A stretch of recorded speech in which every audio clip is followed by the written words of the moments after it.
Welcome, engineering students. Let's dive straight into the actual physics of advanced composite failure analysis.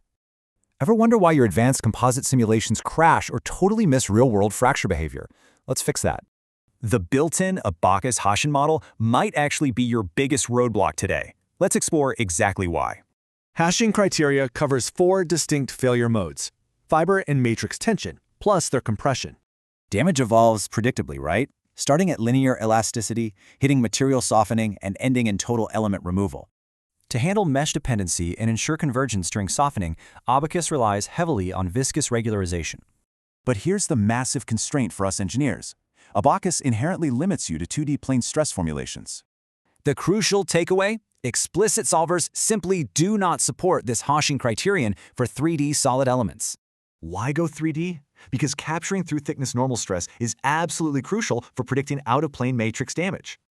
So here's the solution: developing a custom 3D VUMAT subroutine to completely bypass these Abaqus limits. Unlike Unifiber or built-in Abaqus, BanuMusa's custom code successfully handles 3D solids with progressive exponential softening. Let's check out a low-velocity impact showdown to see the actual computational performance. The built-in Abaqus model took 14 hours, even when artificially restricted to basic 2D shell elements.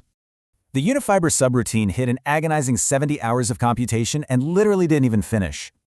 Astonishingly, BanuMusa's VUMAT crushed the entire complex 3D solid analysis in just 12 hours. Incredible speed. Crucially, for your engineering research, BanuMusa's VUMAT data aligns much closer with true physical laboratory experiments. Upgrading to a true 3D model means you finally get a highly accurate prediction of damage extent. So as you build your next mesh, ask yourself, are your composite models capturing full 3D reality?